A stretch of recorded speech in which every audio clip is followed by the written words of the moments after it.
If you've been on AIP for a while and you're scared of reintroducing foods, we need to have a chat.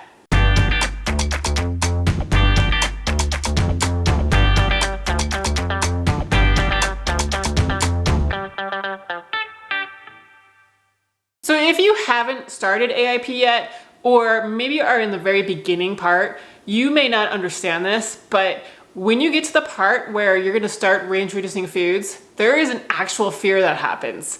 And it is quite common, actually. I get so many comments and questions about this almost every day from someone saying, I'm scared of reintroducing foods, what do I do? Now, I totally understand this phenomenon because I went through it myself. Both times when I did like strict AIP for like a full period of time, when I got to the reintroductions, I was like, I don't want to do this. You get to a point where you feel like you're starting to feel great. You feel it's like a cocoon of warmth and support and happiness, and you know what you're doing, and you know that if you eat these foods that you're gonna feel great, and you're not sure if you're gonna eat these foods how you're gonna feel, and it's a totally normal reaction. So if you are scared of reintroducing foods, don't fret. You are not alone. This is totally normal.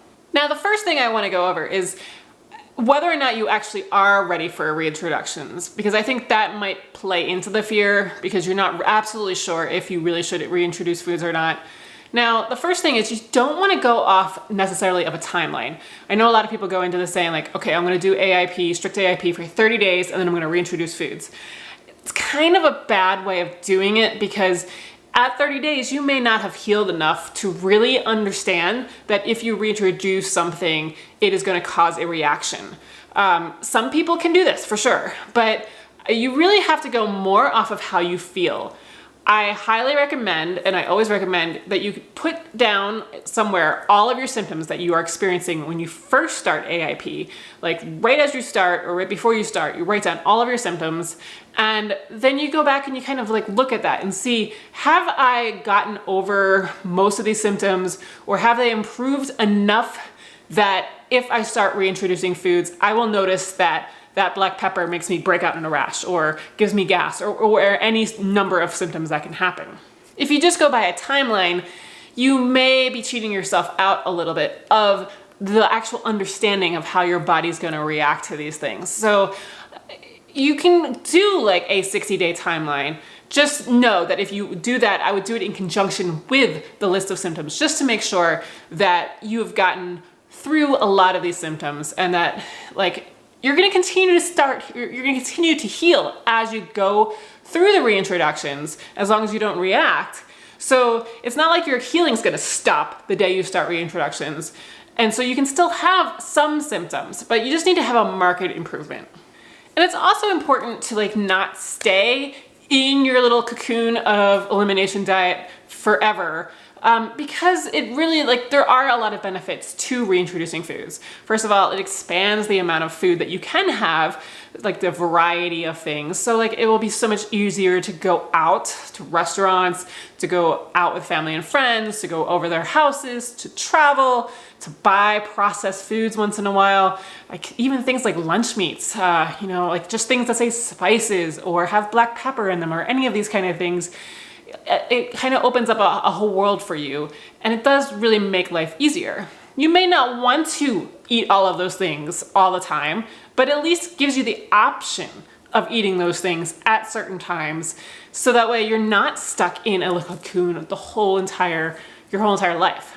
And then also it's important to note that if you've hit about 90 days on AIP, the elimination portion, and you haven't had a marked improvement in any of your symptoms, you may want to start troubleshooting and looking at things like parasites, infections, nutrient deficiencies, maybe even like adjusting your medication for whatever disease you have, talking with your doctor, talking with like a qualified medical practitioner, functional medicine practitioner, health coach, or whoever, finding out what kind of things might still be holding you back from healing. It is quite common to have a lot of these things like infections or whatever that will kind of stop you from healing completely. So if you don't feel that, I wouldn't continue just doing AIP, like hoping blindly that it will work. after 90 days, I think you need to have some intervention and troubleshooting, but that's different. If you are in that situation, you're not going to start reintroducing foods because you're not going to really notice if you're going to react to anything. So that's a separate kind of topic, but I do want to mention that just in case you are going through that.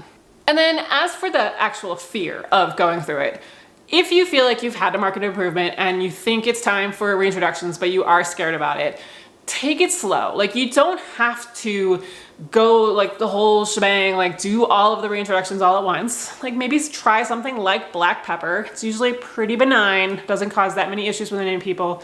Try black pepper and maybe try it like for a week or two or whatever. And if you have no reactions, then try something else. But you don't have to do it in like a 48, 72 hour period. You can take your time.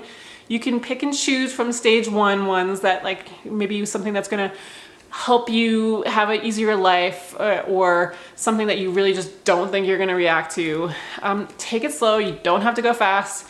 I think once you get 1 or 2 of these reintroductions successfully under your belt, you're gonna start getting confidence, and then you're gonna wanna continue to do more. And then you wanna, it's a little bit hard sometimes to stop that freight train from going forward because you're gonna wanna do so much at once.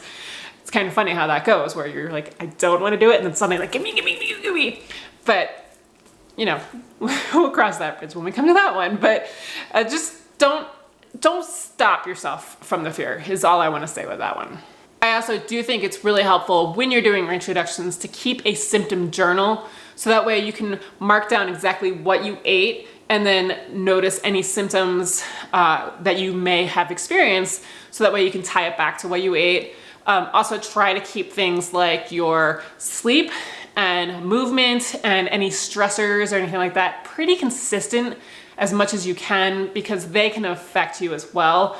You don't want to go like off of 1 hour sleep if you usually get 9 and then eat something brand new and then you have no idea whether or not it was the food or the lack of sleep or whatever. So it's kind of like a science experiment. You want to kind of just keep it pretty steady and then just like reintroduce that one element each time. And hopefully that will help you with all this fear. It's not a big deal. And once you get through a few, you'll feel so much better, and then you'll have this whole new world of food available to you that you can try to eat. But that's it. I just wanted to make a video about that because I do get so many questions about that, and so many people do experience that fear, including me. I had it both times. So just know it's coming, know it, like almost everybody gets it, but also that you should push through it and start eating more foods. And if you haven't already gotten the link to my Paleo freebie library, you can go ahead and do so with the link below. And I will see you guys next week with 5 mocktail recipes that are good for autoimmune paleo. Some will probably be even Whole30 friendly, but just great ones for the summer. So that way, if alcohol is not in the cards for you this summer, you can still have some fun drinks. And I'll see you next week.